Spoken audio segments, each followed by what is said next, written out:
Hey guys, welcome back to the video. And यहाँ पे Axis growth opportunity and पारंपरिक flexi cap fund, ये दोनों बहुत पॉपुलर फंड है, काफ़ी बढ़िया परफॉर्म कर रहे हैं। अभी थोड़ी सी गिरावट के कारण यूएस मार्केट में, इंडियन मार्केट में गिरावट के कारण फंड की परफॉर्मेंस खराब हुई है, लेकिन फंड अभी भी काफ़ी बढ़िया है, काफ़ी अच्छे तरीके से मैनेज्ड फंड है और अच्छा रिटर्न भी जनरेट करके दे रहे हैं अपने इन्वेस्टर को।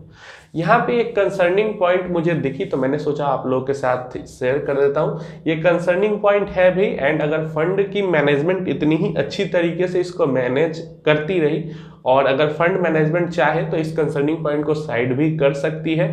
बट जो है वो आपके साथ शेयर कर देता हूँ कि आप लोग इन्वेस्टमेंट कर रहे हो इसके अंदर में, तो ये चीज़ें आपको पता होनी चाहिए।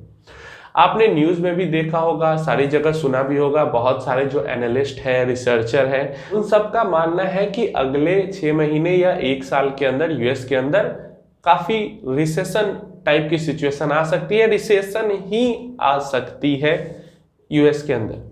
अब अगर यूएस के अंदर रिसेशन आती है तो क्या हमारे यहाँ के मार्केट को गिरना चाहिए उसके कारण? तो मुझे नहीं लगता कि अगर किसी मेजर एक डेवलप्ड कंट्री के अंदर रिसेशन आती है तो इंडियन इकोनॉमी को उतना असर होगा, क्योंकि इंडियन इकोनॉमी को बहुत ज़्यादा डिपेंडेंट इंडियन इकोनॉमी होती है क्रूड पे। एंड अगर किसी मेजर डेवलप्ड कंट्री में रिसेशन आता है तो वहाँ पे क्रूड की मांग क्या हो जाएगी? कम हो जाएगी। एंड क्रूड की मांग अगर कम होगी, मतलब डिमांड अगर कम होगी, तो उसकी प्राइसेस भी, किसी भी चीज़ की डिमांड कम होती है तो उसकी प्राइस नीचे आती है, और क्रूड की प्राइस अगर नीचे आएगी तो उससे इंडिया जैसी इकोनॉमी को काफ़ी ज़्यादा फायदा होगा। और आप देख भी रहे हो पिछले 2-3 दिनों से मार्केट भी अच्छा कर रहा है, इंडियन मार्केट। बट यहाँ पे प्रॉब्लम ये, मैं यहाँ पे जो कंसर्निंग पॉइंट है, प्रॉब्लम नहीं है, कंसर्निंग पॉइंट है, ये है कि अगर यूएस के अंदर में रिसेशन आता है तो जितने भी यूएस इक्विटी वाले स्टॉक्स हैं, लाइक नैस्डैक 100 फंड्स में जो इन्वेस्ट करते हैं, जो US blue chip equity funds में इन्वेस्ट करते हैं, इन फंड्स की परफॉर्मेंस पे बहुत तगड़ा मार पड़ेगा, इनकी परफॉर्मेंस खराब होगी। ये फंड खराब है नहीं, ये अलग चीज़ है, लेकिन अगर पूरी कंट्री के अंदर ही रिसेशन आ जाती है तो वहाँ का स्टॉक मार्केट अच्छा परफॉर्म नहीं करेगा। एटलीस्ट कम से कम जिस कंट्री के अंदर रिसेशन आएगी उसका तो स्टॉक मार्केट अच्छा परफॉर्म नहीं करेगा। एंड इससे उसके जो म्यूचुअल फंड है, जो उस कंट्री के स्टॉक मार्केट में इन्वेस्ट करते हैं, उन म्यूचुअल फंड्स के भी रिटर्न पे असर आएगा। तो जो पूरा का पूरा पैसा वहां पे डालते हैं जो म्यूचुअल फंड्स, उनके अंदर तो रिटर्न में निगेटिव रिटर्न हो या कम रिटर्न नॉर्मली से दिखे, ये हो सकता है। लेकिन जो पारंपरिक and axis growth opportunity fund है, ऐसे म्यूचुअल फंड्स जो कि एक तो ये काफ़ी पॉपुलर है एंड बहुत सारे मेजोरिटी में लोगों के पोर्टफोलियो में भी है ये फंड, ये पैसा इंडियन इक्विटी में भी इन्वेस्ट करते हैं एंड फॉरेन इक्विटी में भी इन्वेस्ट करते हैं। 25 to 30, मान लो 20 से 30% पैसा इनका जाता है यूएस के मार्केट में। तो अगर यूएस के मार्केट में रिसेशन आता है तो 20-30% के आसपास जितना परसेंट पैसा उधर जा रहा है, उस पैसे पे हिट मिलेगा एंड ओवरऑल फंड के रिटर्न पे भी हिट मिलेगा। तो अगर यूएस के अंदर में रिसेशन आता है, वहां की स्टॉक मार्केट और ज़्यादा खराब परफॉर्म करती है, तो उससे इन दोनों म्यूचुअल फंड्स के रिटर्न पे भी असर दिखेगा। तो क्या हमें एग्जिट करके यहाँ से भाग जाना चाहिए? तो ऐसा हमें बिल्कुल नहीं करना है, एग्जिट नहीं करना है। बताता हूँ क्यों। जब म्यूचुअल फंड का जो लिमिट, कैप लिमिट जो है वो पूरा होने वाला था एंड जो फॉरेन इन्वेस्टमेंट बंद हुई थी, मैंने आप लोगों से ये बात शेयर की थी कि पारंपरिक फ्लेक्सी कैप फंड के पास ऑप्शन है कि वो अपना पैसा इंडियन इक्विटी में डाले या फिर वो पैसा फॉरेन में इक्विटी डाले, वो टोटली उस पर डिपेंड करता है। लेकिन वहाँ पे पारंपरिक फ्लेक्सी कैप ने अपनी इन्वेस्टमेंट लेनी बंद कर दी। उसके बाद फरवरी में बंद की एंड मार्च में अनाउंसमेंट कर ही दी कि ठीक है, हम यूएस में पैसा नहीं डालेंगे एंड इंडियन इक्विटी में जो भी इन्फ्लो आएगा वो डालेंगे। ठीक है, तो वैसी ही सिचुएशन यहाँ पे भी है।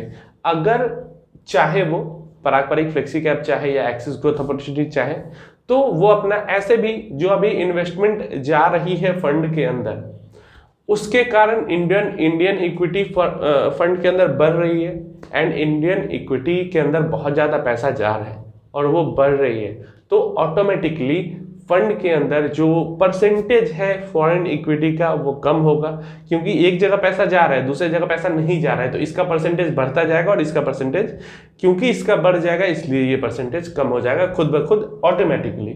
तो एक तो ये है कि ये जो परसेंटेज है जब तक लिमिट इंक्रीज नहीं होती है, ये परसेंटेज हर महीने आपको कुछ ना कुछ पॉइंट में ही 0.1 0.1 ऐसे करके कुछ ना कुछ पॉइंट में, लेकिन आपको कम होता हुआ देखेगा।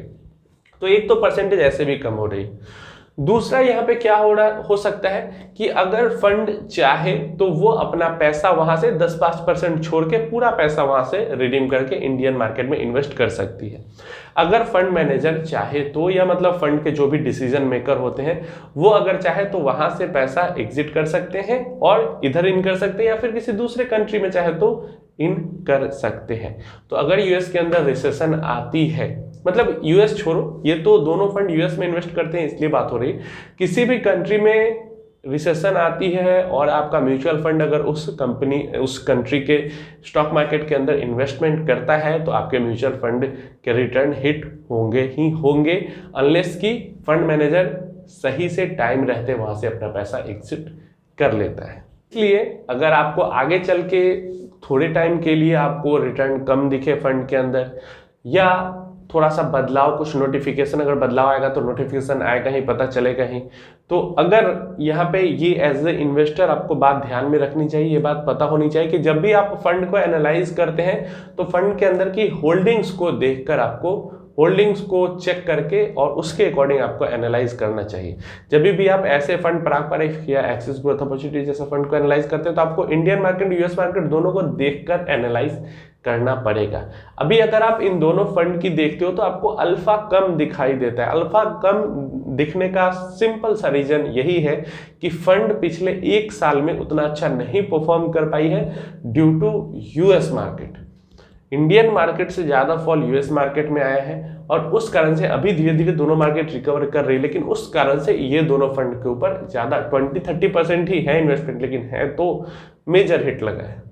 और यही सेम सिनारियो आगे चल के भी प्ले आउट होगा, यही चीजें आगे प्ले आउट भी होंगी अगर यूएस के अंदर रिसेशन। अभी देखो 100% चांस तो नहीं है, लेकिन 50-60% तक चांसेस हैं कि यूएस के अंदर में ये रिसेशन आ जाए। यूएस की इकोनॉमी की जो ग्रोथ है, एक तो वो पहले से डेवलप्ड है, लेकिन जो भी ग्रो कर रही है थोड़ा बहुत, वो ग्रोथ रुक जाए, डिक्लाइन हो जाए, ऐसा रिसर्चर एनालिस्ट मान रहे हैं। अगले 6 महीने से 1 साल के अंदर में ऐसी चीजें हो सकती है।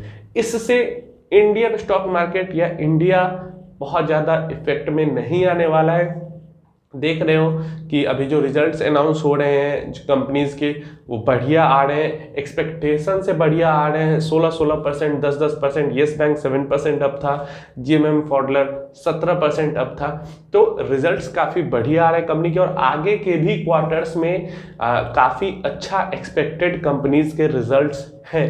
तो अगर रिजल्ट्स कंपनीज के बढ़िया आएंगे तो स्टॉक मार्केट इतना जल्दी हिट नहीं होने वाला है, गिरने वाला नहीं है। जब तक ये रिजल्ट का माहौल चलता रहेगा और रिजल्ट्स अच्छे आते रहेंगे, खासकर अगर किसी बड़ी कंपनी का रिजल्ट अगर खराब आ जाता है, लाइक जैसे रिलायंस का रिजल्ट खराब आ जाए, टीसीएस का रिजल्ट खराब आ जाए, तो ऐसी बड़ी कंपनी, या एचडीएफसी का रिजल्ट खराब आ जाए, तो ऐसी बड़ी कंपनी का अगर क्वार्टरली रिजल्ट खराब आता है तो वहां पे मार्केट थोड़ी टाइम के लिए थोड़ा सेंटीमेंट खराब हो जाता है। लेकिन अभी तो सबके बढ़िया रिजल्ट्स आ रहे हैं तो मार्केट का मूड बढ़िया बना हुआ है।